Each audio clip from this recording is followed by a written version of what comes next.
So first he's starting with the D chord there. Something very important about this falseta, which I should say straightforward before we do it, is about the right hand. He's doing the mechanism, the arpeggio, which he uses quite often in his pieces, which is basically using the thumb and then doing middle ring together and then index. Okay, so when he goes like this here, for example, thumb, middle ring together, index, and then thumb one more time. So for example, if you put the left hand here, it's going to be 4th fret, 4th string, and then 0 and 3 and 2, and then he goes bass on the 6, and then middle ring together and index.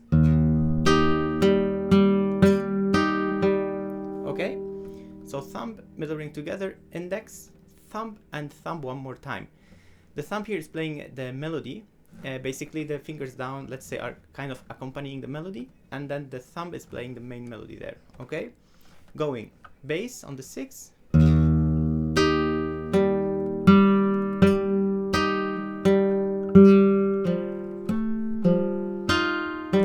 now this type of legato, if you want you can do it, and if you don't want to do it, I think it's also fine. It might be a little bit difficult, by the way, because he's doing from going from the 4th fret to the 2nd and then doing legato to the 6th fret. That one.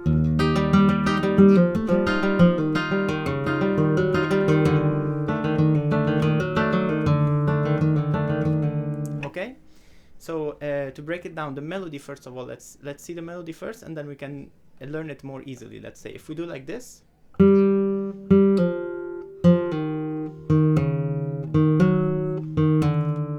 Okay, again.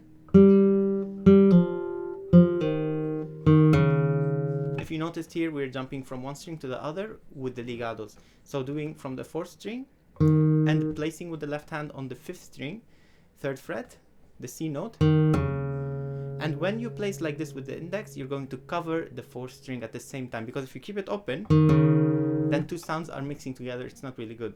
So we try to block and stop the sound on the string under it, which is the 4th, and then we basically continue from there. So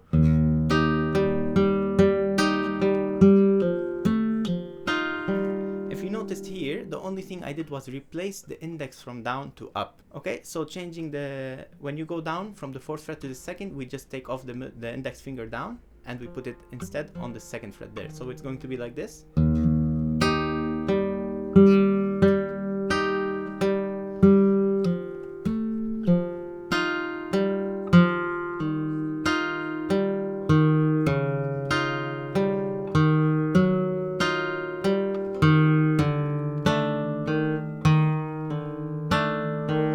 Now here, if you noticed, when I went back to the C sharp, from the C note and then to C sharp like this, we change the chord and we go to C sharp here.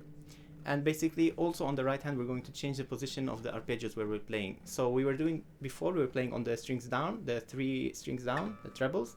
Now we go 1 string each up. So when you go to here to C sharp, we go up. So now the middle ring are playing the 3rd and 2nd, and the index is playing the 4th.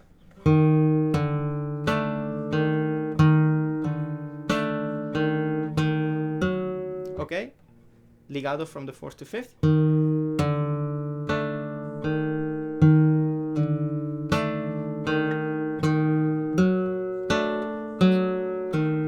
Very important note here is that when I'm playing with the index now,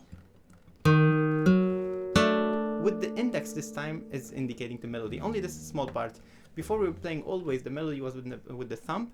Only this small part we're doing with the index.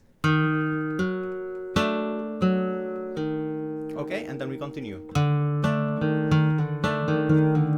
Okay, one more time I will do it slow, again normal to slow speed.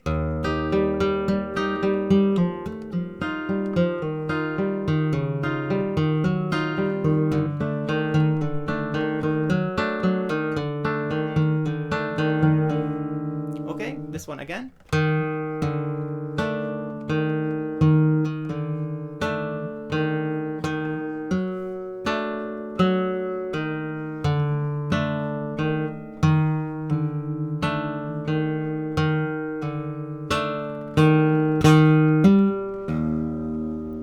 This is how I like to play it. I'm not sure Vicente, I don't think he does the same, but also it's an option to accompany ourselves also with the bass going from the F sharp note.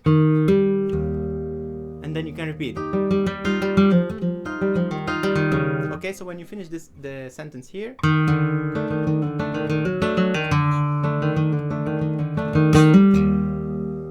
you can leave it a little bit ringing as well. It sounds super beautiful there. So when we do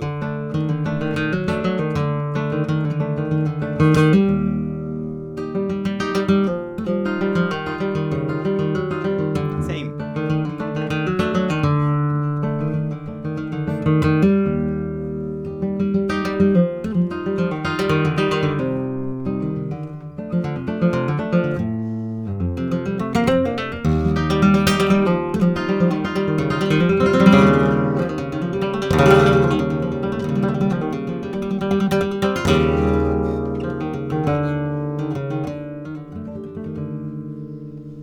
Okay, so it's very important to play with the speed and the dynamics and everything to give a little bit more life to the song, okay?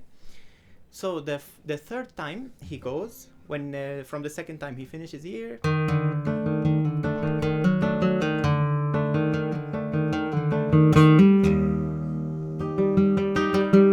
I like to give it a little bit more time when I go from the third time, from the second to the third time, because it's already repeating again.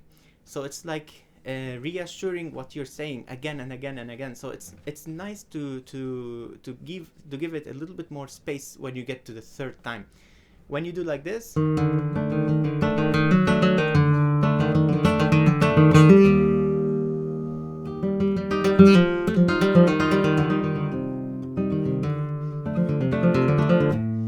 this one is very, very nice from there. So when we go from here, we finish this sentence here.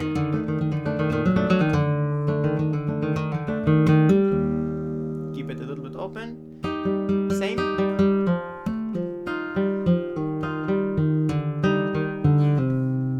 Now we're going to B instead of C, okay? So when we go from the D to C sharp, already changed there the right hand.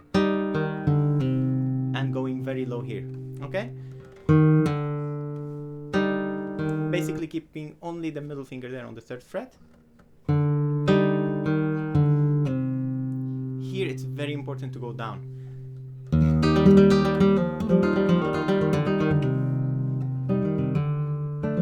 Okay? A good idea would be moving to the side to give it a little bit more sensitive sound, let's say. Just this small part to give it the maximum dynamics, that's all. Okay, when we go from the C sharp, we move there. We put this chord right there, okay? Which is going to be the bar, the whole thing on the second fret, and then the fourth fret, fifth string.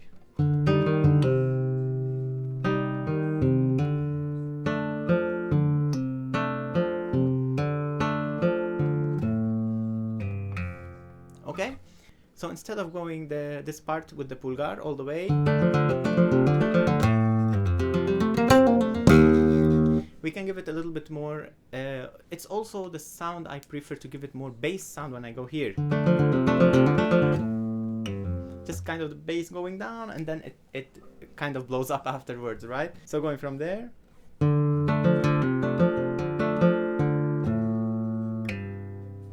Pulgar starting from the fifth. Softly, okay?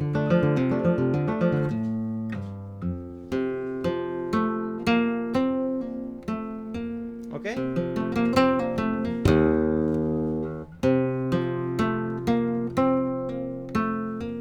So 2, 2, 2, 3, 5, 3, 2, 3, 0. Here it's good to have the golpe with the thumb. It gives it very good, also again with the dynamics, so going up.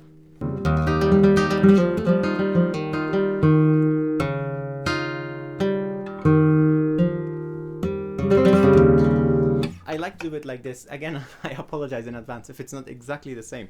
When I go the legato here, 0, 2, 4, and then let's say a middle ring from the third and second string, and then going all the way up. So if you do it fast, okay.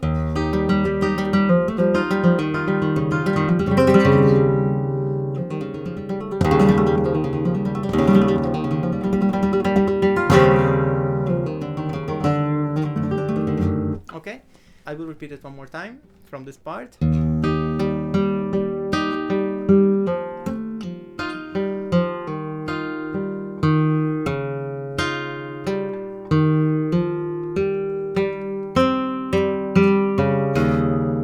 Going 0, 3, 4, 0, 0. And then legato from the fourth string to the second fret, and then 0, pulgar, so going like this.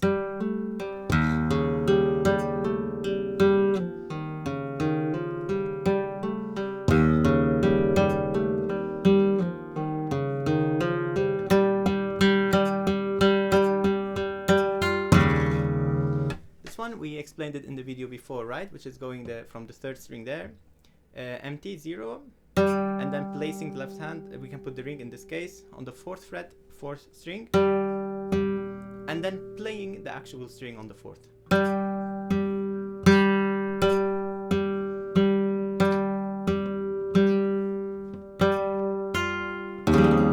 And then going to golpe.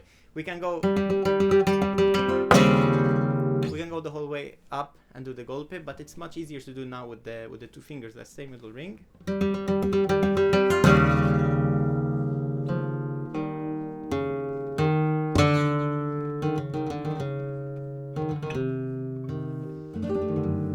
Okay, I hope it's clear, and I will see you in the next video.